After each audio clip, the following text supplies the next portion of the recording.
মিডিয়ার কাজ হচ্ছে নিজে গিয়ে ইনভেস্টিগেট করে সংবাদ সংগ্রহ করা। আমরা সেই জায়গায় দেখতে পাচ্ছি বর্তমান অধিকাংশ মিডিয়ার ভাইয়েরা এসে যারা নির্মোহভাবে বস্তুনিষ্ঠভাবে যারা কাজ করতে চায় তারা আমাদের কাছে এসে অভিযোগ জানায় যে ভাই মিডিয়ার যে মেকানিজম সেখানে কাজ করা অনেক বেশি ডিফিকাল্ট হয়ে যাচ্ছে। ক্যান্টনমেন্ট থেকে ডিজিএফআই থেকে নিউজ লিখে মিডিয়াতে দেয় এবং সেইটা মিডিয়া ছাপায়। এবং আপনারা দেখেছেন সম্প্রতি মিডিয়া কিভাবে নগ্নভাবে এই গণ অভ্যুত্থানের স্বার্থে যারা জড়িত তাদের ক্যারেক্টার অ্যাসাসিনেশনের জন্য নারীদেরকে কিভাবে বিতর্কিত করার জন্য একটা অ্যাপ্রোচ নিয়েছে। আমরা মিডিয়ার প্রতি আহ্বান জানাবো, আমরা চাই মিডিয়ার থেকে বস্তুনিষ্ঠ এবং জনগণের যেই বক্তব্য, জনগণের যেই দেশ নিয়ে যে পরিকল্পনা সেটা সঠিকভাবে উঠে আসুক। অথচ আমরা মিডিয়াকে দেখতে পাচ্ছি গণমাধ্যমে আগের মতো ডিজিএফআই থেকে শুরু করে রাষ্ট্রীয় বিভিন্ন এজেন্সি সেখানে নগ্নভাবে হস্তক্ষেপ করে। কিছুদিন আগে চ্যানেল 1, ডিবিসি আমরা দেখেছি অভ্যুত্থানের সময় আমাদের ব্যক্তিগত অভিজ্ঞতা, অভ্যুত্থানের সময় যখন আমাদেরকে বন্দী করেছে, ডিজিএফআই যখন উঠিয়ে নিয়ে গিয়েছে, আমরা দেখেছি আমাদেরকে বসিয়ে রেখে ডিবিসিকে ফোন দেওয়া হতো, এই হেডলাইন চেঞ্জ করেন, এই নিউজ চেঞ্জ করেন, ডিবিসি তখন সেগুলাকে চেঞ্জ করত। আমরা দেখতে পাচ্ছি আগের মতো করে একই ধরনের মিডিয়া এখন তার চরিত্র আবার আগের মতো হয়ে গিয়েছে। এজেন্সি ছবি তুলে পাঠায়, সেটা মিডিয়াকে দেয় এবং মিডিয়া সেটাকে প্রকাশ করে। মিডিয়া এখন আর গণমানুষের নাই, সেটা এখন এজেন্সির মুখপাত্র হিসেবে কাজ করছে। প্রিয় মিডিয়ার ভাই বন্ধুরা যারা আছেন, আমরা আপনাদের কাছে বিনীতভাবে অনুরোধ করব, আমরা চাই না মিডিয়াকে আর কেউ নিয়ন্ত্রণ করুক। হাসিনা যেভাবে মিডিয়াকে নিয়ন্ত্রণ করেছে, বাণিজ্যিকীকরণ করেছে, বিভিন্ন অলিগার্ক শ্রেণীর মধ্য দিয়ে মিডিয়াকে নিয়ন্ত্রণ করেছে, সেটির অবসান ঘটুক। এবং আপনারা যারা গণমাধ্যম কর্মী আছেন, আমরা জানি আপনাদেরকে বেতন দেওয়া হয় না, শুধুমাত্র মিডিয়ার বুমটা ধরিয়ে দিয়ে আপনাদেরকে বলে এটা দিয়ে আপনাদের জীবিকা অর্জন করেন। আপনাদের ওয়েজ বোর্ড নাই, আপনাদের নিয়মিত বেতনের কোনো ব্যবস্থা নাই। আমরা চাই আপনারা আপনাদের পক্ষে কথা বলুন, আপনারা গণমানুষের প্রতিনিধিত্ব করুন, কোন এজেন্সির প্রতিনিধিত্ব করার দরকার নাই, কোন বর্জ্য শ্রেণীর প্রতিনিধিত্ব করার দরকার নাই। আপনারা বাংলাদেশের প্রতিনিধিত্ব করুন, বাংলাদেশ আপনাদেরকে ধারণ করবে। দ্বিতীয়ত, আপনারা যদি দেখেন গত 1 বছরে আমাদের অ্যাডমিনিস্ট্রেশনের চরিত্রের কোনো পরিবর্তন হয় নাই। বিগত সময় নির্বাচনের কথা যদি আমরা মনে করি, ওসিকে নির্দিষ্ট সংখ্যক অর্থ দিয়ে কিনে ফেলা হতো, ইউনুকে সাক্ষী রেখে দিনের ভোট রাতে করা হয়েছে, মরা মানুষ কবরস্থান থেকে এসে ভোট দিয়ে গিয়েছে। প্রশাসনের দায়ভার এড়াতে পারে না। আমরা দেখলাম 5ই আগস্টের পরে বঞ্চিত নামের এক ধরনের গোষ্ঠী এই অ্যাডমিনিস্ট্রেশনকে কবজা করেছে। আমরা কিন্তু দেখি নাই গত 15 বছর কোনো অ্যাডমিনিস্ট্রেটিভ অফিসার, কোনো সচিব, কোনো ডিসি, কোনো এসপি তিনি পদত্যাগ করতে চেয়েছেন হাসিনার বিরুদ্ধে গিয়ে। প্রিয় যুব সমাজ, 5ই আগস্ট যদি না হতো তাহলে তাদের মধ্যেই আবার দেখা যেত হাসিনার পক্ষে, হাসিনার উন্নয়ন কেন প্রয়োজন সেটির পক্ষে দিস্তায় দিস্তায় আবার রচনা লেখা হতো, কলাম লেখা হতো, টকশোতে আবার কথা বলা হতো।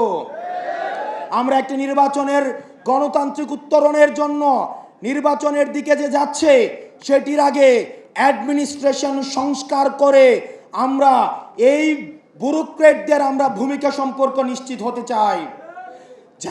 যারা আগের 3টা নির্বাচনের সাথে জড়িত তাদেরকে দৃষ্টান্তমূলক তাদের ব্যবস্থা নিতে হবে। প্রিয় যুব সমাজ, সেটির বিষয়ে আমাদের ভয়েস রেজ করতে হবে মাঠে এবং জনগণের মধ্যে সেই বিষয়ে সচেতনতা বিস্তার করতে হবে। আর কোনো প্রশাসন যেন হাসিনার সেবাদাস হিসেবে জনগণের বিপক্ষে গিয়ে ব্যালট যুদ্ধে ব্যালটকে বুলেটের সামনে রেখে জনগণের বিপক্ষে কাজে না লাগাতে পারে।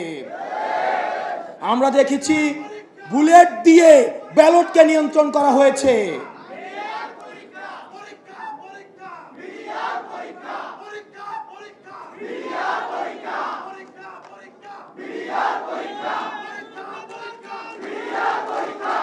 প্রিয় যুবশক্তি, আমরা অ্যাডমিনিস্ট্রেশনের যারা রয়েছেন পরবর্তী বাংলাদেশ বিনির্মাণের জন্য আপনাদের ভূমিকা অপরিসীম। আপনাদের সহযোগিতা আমাদের লাগবে। একটা বাংলাদেশ বিনির্মাণের জন্য আপনাদের গুরুত্বকে কখনোই এখানে গণ্য করার সুযোগ নেই। কিন্তু দয়া করে আপনারা এনসিপি পন্থী হওয়ার দরকার নাই, আপনাদের জামাতপন্থী হওয়ার দরকার নাই, আপনাদের বিএনপি পন্থী হওয়ার দরকার নাই। কোনো রাজনৈতিক পন্থী হলে সেটার পরিণতি কি হয় সেটা আপনারা 5 আগস্ট দেখেছেন। দয়া করে আপনারা যে শপথ নিয়ে জনগণের সেবা করার জন্য আসেন, আপনারা দয়া করে বাংলাদেশ পন্থী হন। সর্বশেষ সবচেয়ে কনসার্নিং বিষয়, আমরা দেখেছি গুম খুন হত্যার সাথে কিভাবে রাষ্ট্রীয় এজেন্সিগুলো কিভাবে জড়িত রয়েছে। 5 আগস্টের পূর্বে আমাদেরকে ভিলেন বানানোর চেষ্টা করা হয়েছে। আমরা দেখেছি এজেন্সিগুলো মিডিয়াকে নিয়ন্ত্রণ করে, এজেন্সিগুলো হচ্ছে ব্যুরোক্র্যাটদেরকে নিয়ন্ত্রণ করে। সেজন্য ডিজিএফআই নামে যে সংগঠনটি রয়েছে সেটির বিরুদ্ধে যথাযথ ব্যবস্থা নিতে হবে। পৃথিবীতে আর কোনো অর্গানাইজেশন নেই। আপনি যদি সিআইএর কর্মকাণ্ড দেখেন, তারা ইন্টারনাল এই ডোমেস্টিক পলিটিক্স নিয়ে তারা কখনোই, আপনি দেখবেন ডিজিএফআই বিদেশে বাংলাদেশ নিয়ে কি ষড়যন্ত্র হচ্ছে সেটি নিয়ে কোনো তথ্য নেই। তারা একটা রাজনৈতিক দলের সাথে আরেকটা রাজনৈতিক দলের, একটা রাজনৈতিক নেতার সাথে আরেকটা রাজনৈতিক দলকে কিভাবে মুখোমুখি দাঁড় করিয়ে দেওয়া যায় সেটি নিয়ে তারা দিনরাত হচ্ছে ব্যস্ত থাকে।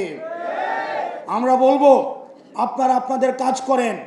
এই আনঅডিটেড, আপনারা যদি দেখেন ডিজিএফআই এর কিন্তু অর্থ কখনো হিসাব করা হয় না। একটা আনঅডিটেড একটা ফান্ডেড একটা প্রতিষ্ঠান হচ্ছে ডিজিএফআই, এবং সেটাকে দীর্ঘদিন গুম খুন হত্যার সাথে সেটাকে জড়িত করা হয়েছে। দুঃখজনকভাবে আমরা দেখছি রাষ্ট্রের অনেক বড় বড় কর্তা ব্যক্তিত্ব এখন ডিজিএফআই এর পক্ষে দাঁড়িয়ে যাচ্ছে। আমরা চাই এই প্রতিষ্ঠানটাকে সংস্কার করতে হবে, প্রয়োজনে এই প্রতিষ্ঠানটাকে ব্যান করে দিতে হবে। ব্যান করে দিয়ে এই মিলিটারি অর্গানাইজেশনকে বাংলাদেশ পন্থী হিসাবে গড়ে তুলতে হবে। কোনো দলপন্থী করার কোনো প্রয়োজন নাই। বাংলাদেশের স্বাধীনতা সার্বভৌমত্বের জন্য এই মিলিটারি অর্গানাইজেশনকে আধুনিক যুগোপযোগী, আমাদের 24 দফায় আমরা যেভাবে বলেছি বাংলাদেশপন্থী একটা মিলিটারি অর্গানাইজেশন আমরা গড়ে তুলব, সেভাবেই গড়ে তুলতে হবে। প্রিয় যুব সমাজ, অ্যাডমিনিস্ট্রেশন, মিলিটারি এবং মিডিয়ার সংস্কারের জন্য এবং পরবর্তী বাংলাদেশ বিনির্মাণের জন্য আমাদেরকে সবাইকে ঐক্যবদ্ধভাবে কাজ করতে হবে। আমরা জানি আমরা সফলভাবে পতন করতে পেরেছি, কিন্তু এখনো পর্যন্ত সফলভাবে রাষ্ট্র গঠন করতে পারি নাই। সুতরাং সফলভাবে রাষ্ট্র গঠন করতে হলে আমাদেরকে সবাইকে ঐক্যবদ্ধ থাকতে হবে। এবং আমরা জানি আমাদের রাষ্ট্রের বিরুদ্ধে বিভিন্নভাবে ভারতে বসে ষড়যন্ত্র করা হচ্ছে। আওয়ামী লীগের বি টিমকে আবার আমাদের রাজনৈতিক ময়দানে নামিয়ে আসা হয়েছে।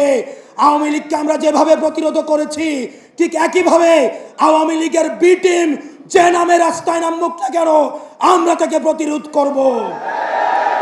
বাংলাদেশ ফ্যাসিবাদী বিরোধী রাজনৈতিক দলগুলোকে ঐক্যবদ্ধ থাকতে হবে।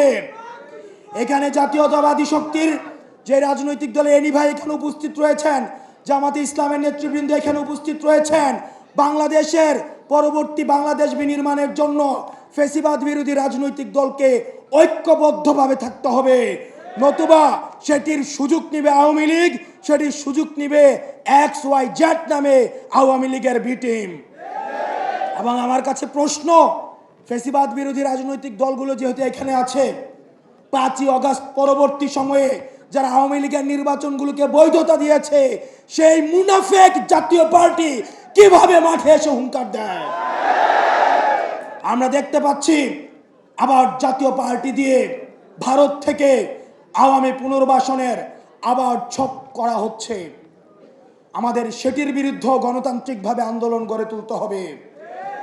পরবর্তী বাংলাদেশটা শুধুমাত্র আমাদের গঠনের, আমাদের মত পার্থক্য ভুলে গিয়ে আমরা পরবর্তী বাংলাদেশটাকে আমরা পরবর্তী ভবিষ্যতের কাছে যেন আমরা দেখছি বর্তমানে আমাদের অতীত প্রজন্ম আজকে প্রশ্নের কাঠগড়ায় দাঁড়িয়েছে।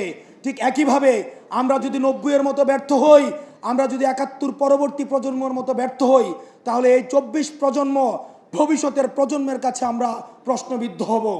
সেজন্য আমাদের রাষ্ট্র গঠনে আমাদের দায়িত্ব রয়েছে। একই সাথে সাথে আমাদের যুব শক্তির ভাইরা যেহেতু এখানে রয়েছেন, আমাদের একই সাথে সাথে আত্মসমালোচনাও করতে হবে। আমাদের দলে আমরা দেখছি অনেকে সুযোগ সন্ধানী হয়ে চাঁদাবাজের সাথে, দুর্নীতির সাথে, তদবিরের সাথে, টেন্ডারবাজির সাথে জড়িত হওয়ার চেষ্টা চালাচ্ছে। তাদের বিরুদ্ধে আমাদের সচেতন থাকতে হবে। লক্ষ লক্ষ নেতাকর্মীর আমাদের কোনো প্রয়োজন নাই। সংখ্যায় লক্ষ লক্ষ নেতাকর্মী হাসিনাকে প্রোটেক্ট করতে পারে নাই। আমাদের সৎ, যোগ্য, নৈতিক, আমাদের সংখ্যায় কম হোক, তাদেরকে নিয়েই আমরা পরবর্তী বাংলাদেশ বিনির্মাণ করব। প্রয়োজনে আমরা জেলের শিকার হব, আমরা জুলুমের শিকার হব, কিন্তু আমাদের পথ কেউ ঠেকাতে পারবে না। একটি সংখ্যার কথা বলে যেতে চাই। আপনারা দেখেছেন আমাদের সহযোদ্ধা, আমাদের বন্ধু, রাজপথ থেকে উঠে আসা ফেসিবাদের চোখে চোখ রেখে কথা বলা সার্জিস আলমের বিরুদ্ধে আজকে মামলা দেওয়া হয়েছে। এটা আমাদের জন্য একটা সিগন্যাল। ডিজিটাল সিকিউরিটি অ্যাক্টের কথা বলে হাসিনা আমাদের টুটি চেপে ধরেছে। এই মানহানির কথা বলে আজকে যেভাবে মামলা দেওয়া শুরু করেছে, এটি আমাদের জাতির জন্য একটি সিগন্যাল। জনাব তারেক জিয়া সাহেব দ্বিমতকে প্রকাশ করার জন্য, দ্বিমতকে উৎসাহিত করার জন্য উনি উনার নিজের ক্রিটিসিজম কার্টুনকে শেয়ার দিচ্ছে, আবার একই সাথে উনার নেতাকর্মীরা আমাদেরকে বান্দির বাচ্চা বলে গালি দিচ্ছে। আমরা দৃষ্টি আকর্ষণ করছি আপনাদের যারা নেতৃত্বস্থানীয় পর্যায়ে রয়েছেন, তাদের বিরুদ্ধে ব্যবস্থা নেবেন, না হয় আমরা ধরে নিব এই সিগন্যাল সেন্ট্রাল থেকেই দেওয়া হচ্ছে। এবং 10 কোটি টাকার যে মানহানি মামলা দেওয়া হয়েছে, এটি পরবর্তী বাংলাদেশের রাজনৈতিক সহিষ্ণুতা, রাজনৈতিক সৌহার্দ্যের জন্য একটা ব্যাড মেসেজ হিসাবে থেকে গেল। আমরা চাই আপনারা আমাদের প্রতি কাঁটা ছুড়বেন, আপনারা আমাদের মানহানি মামলা দিবেন, আমাদের টুটি চেপে ধরবেন, যারাই ধরুক না কেন আমরা আপনাদেরকে সাদরে বলবো গণতান্ত্রিক এই যাত্রা অব্যাহত রাখার জন্যে প্রয়োজনে আমরা জেলে যাব, জুলুমের শিকার হব, প্রয়োজনে ফাঁসির কাষ্ঠ ঝুলবো, কিন্তু কোনো অন্যায়, কোনো হাসিনার ডিএসি, কোনো সিকিউরিটি অ্যাক্ট, কোনো মানহানি মামলা আমাদেরকে আটকায় রাখতে পারবে না। আমরা চাই ফেসিবাদ বিরোধী শক্তি আমরা ঐক্যবদ্ধভাবে আমরা পরবর্তী বাংলাদেশ বিনির্মাণ করব। আপনারা সবাই ভালো থাকবেন, সুস্থ থাকবেন। ইনকিলাব ইনকিলাব ইনকিলাব ইনকিলাব, আপোষ না সংগ্রাম, দালালি না রাজপথ, আপোষ না সংগ্রাম, এনসিপি এনসিপি, যুব শক্তি যুব শক্তি। আসসালামু আলাইকুম ওয়া রাহমাতুল্লাহ।